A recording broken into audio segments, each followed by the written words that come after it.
आप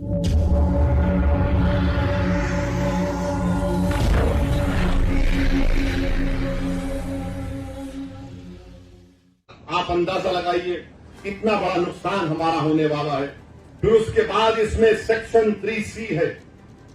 वो ये कहता है कि अगर कोई भी जायदाद वक्फ की है, ये कानून बनने से पहले और बाद में कोई भी जायदाद वक्फ की है और ये कानून से पहले और कानून के बाद वो वक्फ की जायदाद नहीं होगी, ता वक्त कलेक्टर फैसला नहीं करेंगे।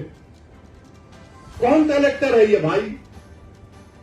कलेक्टर साहब के पास कोई भी जाके बोल देगा कि देखो ये जायदाद वक्फ की नहीं है, ये शिवसेना वाले जाके बोलेंगे, बीजेपी आरएसएस वाले जाके बोलेंगे। कोई कलेक्टर हुकूमत के वक्त के खिलाफ फैसला देगा? कोई जाकर उसको वो तो कलेक्टर साहब समझेंगे अरे भाई मेरे को तरक्की करना है। और कानून ये कहता है कि कोई भी अपने ही मामले में जज नहीं बन सकता। अपने ही केस में जज कैसा बनेगा कलेक्टर? जिसको लैटिन में बोलते न्यूमो जुडोक्स इन पादा सुआ। अच्छा, फिर कलेक्टर जब इंक्वायरी, अगर आप जाके कलेक्टर को ही पावर दे दिया कि कलेक्टर को जाकर कोई बोल देगा कि साहब ये इम्तियाज जलील का घर जो है ना वो वक्फ, या फिर किसी का मस्जिद बोले ये वक्फ बोल नहीं है, तो कलेक्टर साहब क्या करेंगे? ठीक है मैं इंक्वायरी ऑर्डर करता हूं। अच्छा, उसमें लफ्ज का इस्तेमाल हुआ कानून में कि कलेक्टर जिस तरह चाहे उसका इंक्वायरी का तरीकेकार अपनाएंगे। आपकी जागीर है कलेक्टर की कि जो चाहे तरीकेकार अपनाएंगे। और फिर दूसरा उसमें सुनिए, दूसरा उसमें बोलते कि कोई टाइम लिमिट नहीं, कलेक्टर साहब जब दिल में आया इंक्वायरी करेंगे, जब दिल में आया नहीं करेंगे। और तरफ तमाशा ये कि जब तक कलेक्टर की इंक्वायरी मुकम्मल नहीं होती वो जायदाद वक्फ की नहीं रहेंगी।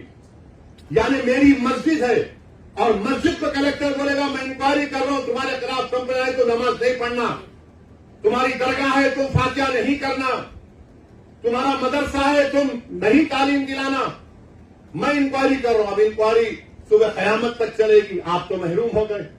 ये कानून में लिखा गया है, याद रखिए। सेक्शन 3C आपको कह रहा हूं। अब ये सेक्शन 3 का मतलब क्या है कि दिल्ली में 316 जायदादों पर गवर्नमेंट का कब्जा, राजस्थान में 60, कर्नाटका में 40, मध्य प्रदेश में 50, यूपी में 60, उड़ीसा में 55। और सच्चर कमेटी में कहा गया कि दिल्ली के जो 123 जायदादें जो हुकूमत नहीं दी मुसलमानों को, 2007 में सच्चर कमेटी में कहा गया कि उसकी कीमत 7,000 करोड़ थी। 7,000 करोड़ कीमत थी उसकी। आज हम 2024 में आ गए। कौन वक्फ को छीन रहा है? नरेंद्र मोदी दुनिया का सबसे बड़ा झूठा है और जालिम है। आप कब्जा करके बैठे, 84 से कब्जा करके बैठे, बल्कि उससे पहले से। और 7,000 करोड़ की जायदाद, यानी कलेक्टर साहब जैसा कानून बनेगा, कलेक्टर साहब बोल देंगे नो नथिंग डूइंग। ये 123 प्रॉपर्टीज जो 2007 में 7,000 करोड़ की थी, आज 2024 में शायद कम से कम 20,000 करोड़ की हो सकती है।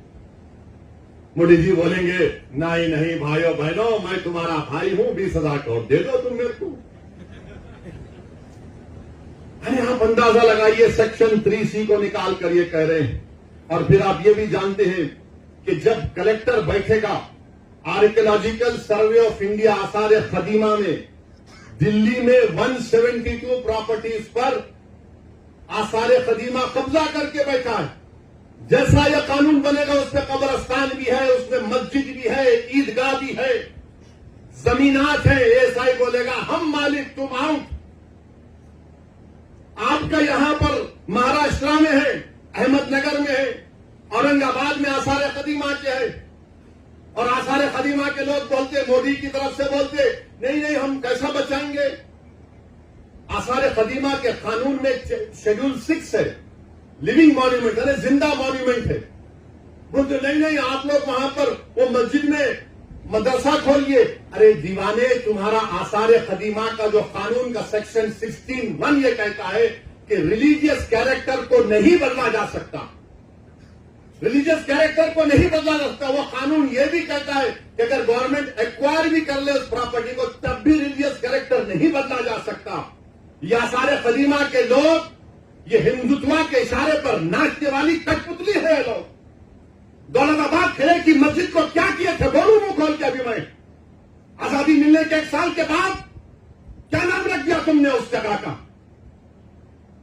16 कह रहा है कि इसके रिलीजियस कैरेक्टर को नहीं बदल सकते। मकसद एक ही है। देखिए, गवर्नमेंट का डेफिनेशन निसार साहब बढ़ा दिया गया। गवर्नमेंट का डेफिनेशन में बढ़ा दिया गया तो ऐसा ही गवर्नमेंट हो गई, और गवर्नमेंट हो गई तो आर्टिकल 12 में आप इंजस्टिस नहीं कर सकते, आप स्टेट है। आप आर्टिकल 25, 26 का वायलेशन नहीं कर सकते। मगर यह कानून ऐसे बनाया जा रहा है कि एक तरफ जमीन खींचो, मस्जिदों को छीन लो, दरगाहों को खाली कर दो, खानखाहों को बर्बाद कर दो, और आसार कदीमा में जितने मसाजिद हैं उसको छीन लिया जाए। और वो रिलीजियस कैरेक्टर मस्जिद है तो मस्जिद में मदरसा है। ने आप वजू खाना बना लिए तो मैं कहां जाके वजू करके आऊंगा? मस्जिद है ना, नमाज हो रही है। तो इनका मकसद यही है कि एएसआई के कानून को, एएसआई के जरिए से ये तमाम जायदादें हमसे छीन ली जाए। एएसआई के कानून को सेक्शन 5, सेक्शन 6, सेक्शन 8 आप पढ़िए, आपको मालूम हो जाएगा। फिर वहीं पर आप देखिए, अगर आपको ये एक और उसमें बिल में लाए कि जैसा वक्त कानून बन गया, खुदा ना खास्ता, ये 6 महीने में सब रजिस्टर कराना। अच्छा, औरंगाबाद में जितनी प्रॉपर्टी आपकी, आप बोले ठीक है भाई, कानून बन गया, हम जाके इसको पोर्टल पे चढ़ाएंगे। कोई आरएसएस का आदमी जाकर कलेक्टर को बोलेगा नहीं, ये मौलाना का मदरसा वक्फ का नहीं है। कलेक्टर साहब बोल दिए रोक दो, नहीं करना इंक्वायरी। अब इंक्वायरी चले, अब तक गया वो सेक्शन 4 में, सेक्शन 3 भी उसका कहता है। फिर कलेक्टर की रिपोर्ट, कलेक्टर साहब लिख के बोल सकते मेरे को तुम्हारा चेहरा पसंद नहीं आया, तुम ये मस्जिद पे खड़े थे, मैं इंक्वायरी ऑर्डर कर रहा हूं। ये सेक्शन 36(7) कह रहा हूं। रजिस्ट्रेशन 36(f) में जो रजिस्ट्रेशन का कानून लगाया गया, अब स्टैंप एंड ड्यूटी भी लगाना पड़ेगा आपको, यानी आप वक्फ कर ही नहीं सकते। फिर सीओ है, चीफ एग्जीक्यूटिव ऑफिसर, हमेशा मुसलमान होता है तो आप उसको करेंगे। और सेक्शन 40 में सीओ का इख्तियार अगर आप वो देखें कि किसी कब्रिस्तान पर वहां पर जायदाद बना रहा है तो सीओ जाकर रोक सकता है, उसको बोलता है वक्फ है। कोई जाकर मस्जिद को तोड़ रहा है तो सेक्शन 40 में सीओ रोक सकता है। मोदी ने कहा कि नहीं, ये सेक्शन 40 भी मैं निकाल देता हूं, सीओ कुछ नहीं करेगा। ये इस कानून में बात कही गई। अब फिर वक्फ की जायदाद को बचा रहे हैं बीजेपी वाले, बोलते नंबर ही झूठे हैं। मौजूदा कानून ये कहता है सेक्शन 52 में, अगर कोई वक्फ की जायदाद को चोरी करता है, जायदाद को बेचता है, तो 2 साल कैद बामुशक्कत सजा है, 2 years rigorous imprisonment. Modi ji फजीलतुल Sheikh है, हजरत मौलाना है, हजरत इबलीस की तालीम याफ्ता मदरसे के तालिब इल्म में गोल्ड मेडल मिला उनको। उन्होंने कह दिया कि 2 साल रिगरस इम्प्रिजनमेंट नहीं, 1 year सिंपल इम्प्रिजनमेंट। 2 साल कैद बामुशक्कत की जगह 1 साल पहले नॉन बेलेबल था। मोदी जी बोले जेलों को खाली कर दूंगा, वक्फ को लूटो। अब बेलेबल कर दिए। पहले जुडिशियल मजिस्ट्रेट के पास, फर्स्ट एमएम के पास, बोले नहीं जरूरत ही नहीं है, मैं हूं तो मुमकिन है, ये काम कर दिए। फिर उसके बाद आप देखते हैं कि लिमिटेशन का कानून क्या है कि अगर आप किसी की जमीन पर 12 साल 12 साल आप काबिज है तो आप ओनर बन जाते। वक्त के कानून में नहीं है, आप 11 साल रहो, 100 साल रहो, 200 साल रहो। इसीलिए रत्नागिरी में वो जो मुतवल्ली जिसको छत्रपति शिवाजी ने जायदाद दी थी, वो 250 साल से बगैर के कागजात। अब अगर लिमिटेशन निकल जाएगा तो वो 250 एकड़ पर, बल्कि 652 एकड़ पर जो लोग काबिज है वो सब मालिक बन जाएंगे। मोदी जानते हैं कि पंजाब में कई ऐसी जायदादें हैं जो खाली पड़ी हुई है। तो मोदी जी बोले कि एक मीटिंग में मोदी बोले मैं ड्रोन भिजा के मालूम कर लेता हूं, जाके देखो गूगल पे आप। तो शायद नरेंद्र मोदी ने ड्रोन भेजा होगा पंजाब को और रत्नागिरी को, देखो कि अरे हाँ यहां पर फायदा। मेरे भाई, लिमिटेशन का जो मामला है, हिंदू एंडोमेंट बोर्ड में लिमिटेशन का सेम कानून है। अगर कोई हिंदू मंदिर की जायदाद पर 50 साल से भी काबिज है तो काबिज है। वो मालिक नहीं बनता। मोदी कह रहे हैं तू काबिज है, मैं तुझे मालिक बनाऊंगा। ये इस कानून में लाया गया है। और फिर उसके बाद आप देखते हैं कि ऐसी ट्राइब्यूनल का मामला, ट्राइब्यूनल जो है वक्फ का एक ट्राइब्यूनल होता है। अगर कोई हिंदू भाई ये कहे, मिसाल के तौर पर समझा रहा हूं कि अगर औरंगाबाद में एक जायदाद को वक्फ कर दिया गया तो कैसे वक्फ होती है? गवर्नमेंट का एक सर्वे कमिश्नर होता है, गवर्नमेंट का, महाराष्ट्र सरकार का। वो सर्वे कमिश्नर जाकर देखता है कि भाई ये वाकई में जो वाकिफ है उसकी जायदाद है नहीं हो। जब मुतमईन हो जाता, सर्वे कमिश्नर महाराष्ट्र की सरकार को लेटर लिखता है कि इसका मालिक पूरा शख्स है, इसको वक्फ किया जा सकता है। महाराष्ट्र की सरकार गजीट इशू करती है और उस गजीट का मुखालिफत मुसलमान 1 साल तक कर सकता है और गैर मुस्लिम कभी नहीं कर सकता। अब उसके बाद वो ट्राइब्यूनल को गया। ट्राइब्यूनल में जैसा कि निसार साहब ने बताया कि यहां का डिस्ट्रिक्ट सीनियर जज ट्राइब्यूनल का जज होता है, एक शख्स जिसको इल्म मालूम, उनका तखर्रुर, और एक गवर्नमेंट की तरफ से। अब मोदी जी बोले कि नहीं नहीं नहीं, ये ट्राइब्यूनल का फैसला फाइनल कैसे होगा? फाइनल नहीं हो सकता है। और मोदी जी ने क्या किया? रिटायर्ड डिस्ट्रिक्ट जज और एक रिटायर्ड गवर्नमेंट एम्प्लॉय वो तय करेगा। मेरे भाई, जब आप रेलवेज का ट्राइब्यूनल है, आरसीटी, एनजीटी, एयरपोर्ट का AWT, national water dispute tribunal NBWDT, national consumer dispute redressal commission, income tax appellate tribunal, national company law tribunal, appellate tribunal for electricity, intellectual property appellate board, CAT, competition appellate tribunal, arm forces debt recovery tribunal, securities appellate tribunal, telecom dispute settlement appellate tribunal. ये सब final है, ये सब final है, मगर हमारा tribunal क्यों नहीं फाइनल होगा? और आरएसएस वाले झूठे हैं, बीजेपी वाले झूठे हैं, शिंदे वाले झूठे हैं, कह रहे हैं कि नहीं ये फाइनल कैसे होगा? अपील नहीं होगी। अरे दीवाने, रिवीजन पिटीशन डाला जाता है। ये तमाम 15 ट्राइब्यूनल का डिसीजन फाइनल है। इसके खिलाफ हाईकोर्ट में जब जाते हैं तो रिवीजन जाता है। लाखों करोड़ केसेस कोर्ट में पेंडिंग है, ट्राइब्यूनल से जल्द फैसला होता है। मगर मोदी जी बोले नहीं, ट्राइब्यूनल फाइनल नहीं होगा, रिवीजन नहीं, अपील माने फिर अपील सुनना हाईकोर्ट। अच्छा, उसमें हैरत अंगेज बात देखिए, अब ट्राइब्यूनल में केस चलता है। मोदी जी ने कह दिया कि अगर महाराष्ट्र की सरकार यह कानून बनने के बाद ट्राइब्यूनल नहीं बनाती है तो तुम डायरेक्ट हाईकोर्ट चले जाना। अगर ट्राइब्यूनल बनाती है, नहीं बनाती है, तो मोदी, महाराष्ट्र की सरकार बोलेगा हिंदू एंडोमेंट ट्राइब्यूनल के पास चले जाओ या किसी और ट्राइब्यूनल के पास चले जाओ। अगर 2 लोग हैं, एक बढ़ गए तो उन्हें सुन ले सकते। अभी निसार साहब बता रहे थे, दोनों में झगड़ा हो गया तो क्या होगा? उसका भी कोई प्रोविजन नहीं। यानी अगर आप देखेंगे तो हर तरीके से, हर जाविये से आप देख रहे हैं कि जायदाद को मुसलमानों से छीन लिया जाए। अच्छा, जितने मुतवल्ली हैं, सेक्शन 61 में अगर कलेक्टर मुतवल्ली साहब को लगे, मुतवल्ली ये दरगाह और मस्जिद को बोल दो तुम्हारी नहीं है, लिख कर दो जल्दी। अब मुतवल्ली साहब अगर दरगाह और मस्जिद को लिखकर नहीं किए कि मस्जिद और दरगाह नहीं है, तो कलेक्टर उनको 6 महीने की सजा दे सकता है और 20,000 जुर्माना उन पर लगा सकता है। अब आप बताइए वक्त कहां बच रहा है इसमें? अरे बीजेपी, आरएसएस, शिंदे वालों, ये जायदाद गवर्नमेंट की नहीं है, हमारे पुरखों की है, हमारे आबो अजदाद की है, ये प्राइवेट प्रॉपर्टी है। तुम कैसा इसमें मुदाखलत कर सकते हो? मकसद एक ही है कि मुसलमानों से वक्त को छीन लिया जाए। और मुझे आखिर में सिर्फ इतना कहना है कि मुझे मौलाना खालिद सैफुल्लाह रहमानी साहब दामन बरकातहू के अल्फाज याद आ रहे हैं। उन्होंने कहा है कि वक्त की जायदाद एक इबादत है, एक इबादत है। वो हमको हमारी इबादत से महरूम कर दे रहे आप।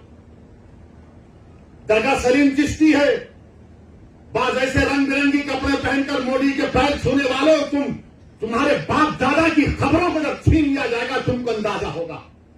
तुम जब चमचागिरी कर रहे हो नरेंद्र मोदी की जाकर, बड़े बड़े आस्थानों के तुम वाबस्ता, अरे याद रखो, बड़े बड़े आस्थानों से वाबस्ता होने की बुनियाद पर तुम बड़े नहीं होते। अल्लाह का खौफ और उसके हबीब से मोहब्बत तुमको वहां बनाती। बोले नहीं ऐसा नहीं है। अरे तुम्हारे बाप का है ये वक्त, तुम्हारे बाप का वक्त है ये अल्लाह के नाम पर किया गया वक्त, इसका मालिक अल्लाह है। सुबह कयामत तक इसका मालिक अल्लाह रहेगा।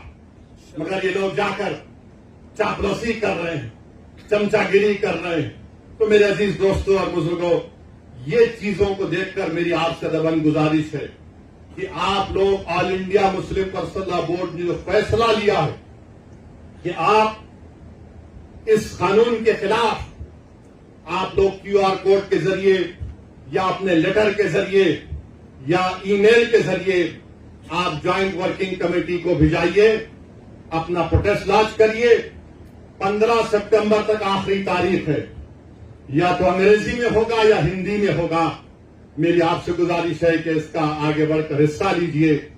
याद रखो मुसलमानों, हमने एक मस्जिद को खो दिया, तुम और कितनी मस्जिदों को खोने के लिए तैयार हो।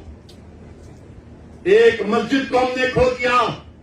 याद रखो, अगर ये खुदा ना खास्ता कानून बनेगा तो सिर्फ काशी मथुरा नहीं, कोई मस्जिद नहीं बचेगी भारत में जो झगड़े शुरू हो जाएंगे। मस्जिदों को बंद कर दिया जाएगा। कलेक्टर बोलेगा नहीं मस्जिद नहीं है, खानखाहों को दरगाहों को बंद कर दिया जाएगा। इस तरह का गंदा कानून नरेंद्र मोदी बना रहे हैं। और अजीत पवार का मैंने एक इंटरव्यू पढ़ा अखबार में, उन्होंने कहा कि हम महाराष्ट्र के विकास के लिए मोदी का साथ दे रहे, सेकुलरिज्म पर हम कॉम्प्रोमाइज नहीं करे। तो अजीत पवार, अगर सेकुलरिज्म तुम में जिंदा है तो तुम खुलकर इसकी मुखालिफत करो। बोलो तुम जाकर मोदी को यह कानून गलत है। जो छत्रपति शिवाजी को मानने वाले हैं, क्या तुम भूल गए कि छत्रपति शिवाजी ने रत्नागिरी में उस दरगाह को 652 एकड़ जमीन दी थी? ये कौन सी तुम्हारी मोहब्बत है? ये हमारी जमीन है, हमारी जायदाद है, अल्लाह के नाम पर इसका मालिक अल्लाह है। तुम हमसे छीनना चाह रहे हो। तुम्हारा दिल नहीं भरा 6 दिसंबर से? तुम्हारा दिल नहीं भरा दिल्ली की सड़कों पर हमारे खून की होली खेलने से? तुम्हारा दिल नहीं भरा हमारे बच्चों के इनकाउंटर करने से? तुम्हारा दिल नहीं भरा बुलडोजरों से हमारे घरों को तोड़ने से? तुम्हारा दिल नहीं भरा हमारे बच्चों के सरों से जाप खींचने से? तुम्हारा दिल नहीं भरा हमको इस मुल्क की शरीयत खत्म करने का कानून बनाया? अब तुम हमको हमारे वजूद को मिटाना चाहते हो। खुदा की कसम, अपने वजूद को मिटने नहीं देंगे इंशाअल्लाह ताला। हम अपने वजूद को मिटने नहीं देंगे इंशाअल्लाह ताला। तो मेरे अजीज दोस्तों और बुजुर्गों,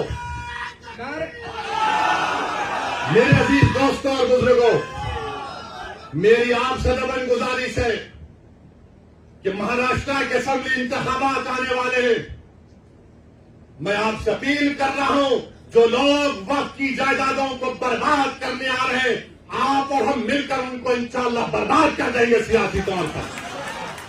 मेरी आपसे अपील है कि मैं यकीनन कह रहा हूं कि इस महाराष्ट्र की विधानसभा में आपको इम्तियाज जलील को और मजलिस के नुमाइंदों को भिजाना जरूरी है। तुम्हारी आवाज हो, अगर तुम्हारी आवाज नहीं होगी तो कौन आवाज उठाएगा?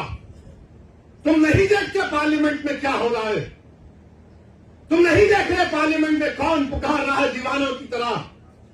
क्या तुमको नजर नहीं आ रहा कि किसके कलेजे में, सीने में, किसकी आंख में आंसू है जो तौप तौप कर देख रहा है कि मेरे बर्बादी का कानून मेरे आंखों के सामने बनाया जा रहा है?